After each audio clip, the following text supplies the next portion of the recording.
We're happy to welcome by telephone, live from the University of Minnesota, John Oliver. John, thanks so much for spending some time with us. Yeah, thank you. Are you related, John Oliver, to the guy on Comedy Central? I'm not related, but I've heard that question before. I am so sorry to ask that question then. John, That's all right. So, John, you are an infectious disease expert with a PhD, and you're an assistant professor at the U of M, correct? Yeah, that's right. Okay, and unfortunately, these little insects flying through the sky spread some nasty infectious diseases. To start out with, specifically mosquitoes, I'm going to note that here in Rochester to the south, the mosquitoes are really just starting to pick up. We had a wave of nasty biting gnats that made everybody miserable the last 2 weeks, but I've been noticing over the last couple nights that the mosquitoes are getting pretty thick. Are we in for a nasty summer as far as mosquito populations are concerned with all the wet weather we've had? Yeah, the wet weather definitely is going to be increasing mosquito populations, especially if it continues through the summer, and every indication so far is that it is going to be a pretty wet summer. So the cool weather earlier in the spring kind of delayed the development of these mosquitoes, but now that it's warmed up, we're going to be getting probably quite a good crop this year. Doom and gloom. Yeah.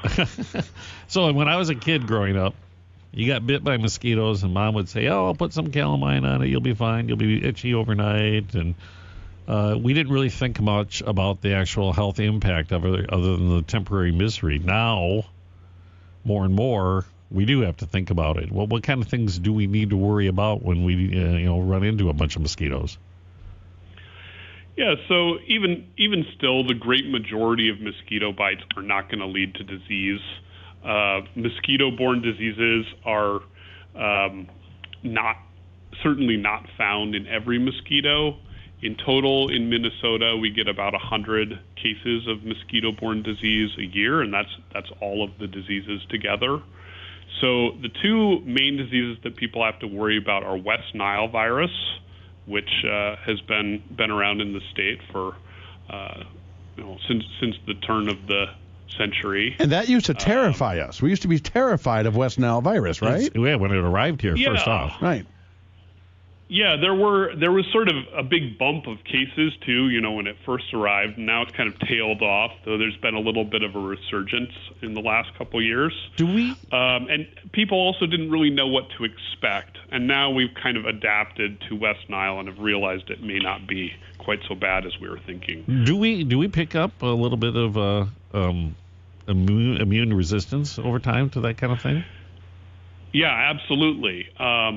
If you have been exposed to West Nile virus, you do become immune to it for a number of years, and you can examine people's blood and determine if they've been exposed by the antibodies present. And so by doing antibody studies and comparing that against how many people actually end up getting, officially reported as having West Nile disease, we can determine kind of what proportion of people get sick from being exposed. In West Nile, it seems like only about a fifth of people who are bitten by a mosquito infected with West Nile virus get sick enough to even go to the doctor for it. And of those, it's only a small minority that actually get sick enough to where they need to where they get the sort of brain infection, encephalitis, which is what, that you have to really worry about. I mean, if you get that, there's a high chance of a high chance of death or long-term injury. Well, but most of the time it doesn't progress that far. So I can extrapolate, if you lived here for any amount of time, there's a pretty good chance that you've actually had a mild case of West Nile and you probably didn't even know it. Yeah, that's likely the case, especially for people who have gotten a lot of mosquito bites and spend a lot of time outdoors. Many people have been exposed, and just nothing came of it. But you mentioned encephalitis, and we're only about 25, 30 miles away from the Mississippi River, and that's right. So that raises the second disease that is present in Minnesota, which is Crosse encephalitis. That affects usually fewer than a dozen people per year, mainly affects children. And those cases do tend to be much more severe. If a case is counted as La Crosse encephalitis, it usually has progressed to quite severe stage. And so those children often can die from the disease. Well, so and I think I understand that encephalitis, is that the swelling of the brain? Yeah, it's sort of an infection of the membrane and tissues around the brain. And so, it's a nerve brain-associated infection. So that disease is spread by the eastern treehole mosquito and is named after La Crosse, Wisconsin, though the first cases were likely associated with people who were in Minnesota. And so it really is a local disease to your area. We like to blame Wisconsin for everything.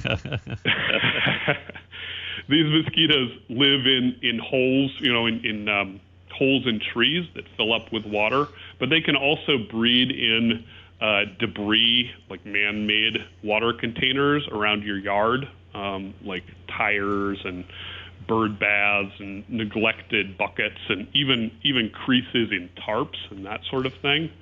And so they don't travel very far from where they're born. So if you can clean up your area, you can definitely reduce your exposure to the mosquito that carries La Crosse. So everybody has their homework tonight or this weekend. Go through your property and eliminate those pools of water wherever you can, right?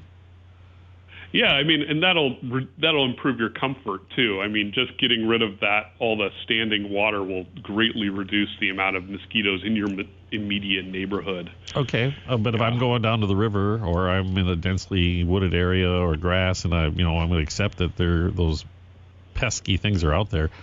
What's the best thing I can do, to apply to myself to protect myself? Yeah, so mosquito repellents containing DEET are really great at keeping mosquitoes away. There's no real negative side effects for products containing up to 30% DEET, and so that'll keep away mosquitoes, ticks, and black flies. Another thing you can do is if you tend to spend a lot of time outside or a lot of time in areas where there are a lot of mosquitoes, you can get clothing that's been permeated with permethrin, and that'll also help keep mosquitoes off. So mosquito repellents or permethrin permeated clothes work really well. Does that smell just as bad as the DEET stuff does? No, actually, you don't even really know it's there. It's a dry treatment that's integrated into the cloth, and if after a good number of washes, you need to sort of rejuvenate it, but you can actually do the treatment yourself. Huh. Is there any truth to the idea of having a bat house somewhere on your property so they eat all of the mosquitoes? Well, it sounds like a great idea, and that might help improve it, but there are a lot of mosquitoes out there, so you probably you might well end up with a lot of fat bats and still have mosquitoes. And we don't fat shame bats on this show, okay, mister? But then you create the whole rabies scenario then too. Shut up. Oh, that's right. Sorry. God, I didn't. Okay, you mentioned ticks, that the DEET is also effective against ticks, and we are in prime tick season, are we not? Yeah, right. So right around now is when we're seeing the immature ticks coming out. So when people think about deer ticks, they think about the really tiny, freckle-sized ticks, and those are coming out right now. There are a few of the adult ticks around still. Those are more associated with spring times, but because of the wet, cool spring, they were kind of delayed. So yeah, deer ticks are definitely out in force right now. I hate those things. Yeah. Well, and is an immature deer tick worse than a mature one? I've never had to worry about them ever. They're mature. Yeah. Well, right. Yeah. So in some ways they're worse. The deer are just playing around. In some ways, the immatures, that we call them nymphs, they're worse because they're so small that people don't tend to notice them until they've been attached for long enough to transmit diseases. So for a lot of tick-borne diseases, it takes, a day or two for the bacteria to travel into your body. But with the nymphs, they're much more likely to stay attached for that long because they're so hard to see and notice. And I know this is a big concern around here because we're kind of near the hot zone. If you are out and you did have a tick on you, hopefully you detected it, what should I be watching for as far as my reaction so I can get in and seek medical attention? Yeah, so if you do find a tick on you, it's best to monitor your body, make sure that you don't develop any rashes, or if you develop flu-like symptoms within the next few weeks, then you should go to your doctor and tell him that you had a tick. It's also, if you spend any time in forested areas, which is where, we have deer ticks in Minnesota, it's really important to do daily tick checks, especially with children, because they won't tend to notice ticks unless you help them find them. Is there a spot on the body tick checks? I'm sorry. Is there a spot on the body that ticks like the most? So they tend to prefer areas where it's sort of crevices, under your belt, under your socks, areas that are more sheltered where they're not going to get brushed off. So, but there's not really a single spot. They can be anywhere. So check them thoroughly. I remember we used to get them all the time in our hair. The scalp. This kind of makes me want to live in a huge city, but then I'd have to deal with roaches. So you're messed up either way. Yeah, and even in the huge city, here in the Twin Cities, we have plenty of deer ticks in town. So any sort of forested parkland area, anywhere really with a closed overhead canopy, can have the kinds of environments that'll support deer ticks. So in other words, stock up. So just along the river in town. So stock up on your insect repellent that has at least 30 or a maximum of 30% DEET. Yeah, 30% DEET is going to be very effective. Okay. Too. Now, what about when you get mosquito bites? I assume that you have dealt with all kinds of cures. We only have about a minute here, but what is the best way to stop the itch of mosquito bites? Oh, yeah. That's a great question. So there used to be a product on the market called Afterbites, but really all it was dilute ammonia.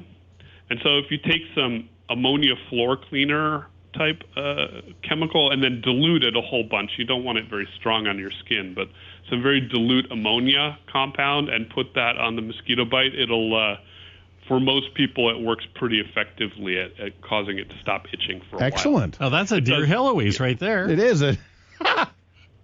Yes. If you ever read Heloise paper, a column in the paper, that's something she would say exactly, and I'm actually going to use that because that's a great idea. Yeah, try it out. I found that it works really well. And the Afterbite product, if it's still on the market, also was pretty effective, though it's just ammonia. Well, John Oliver from the University of Minnesota, we thank you so much for your time and the valuable information you provide us as we hopefully have a pleasant summer. Yeah, thank you too.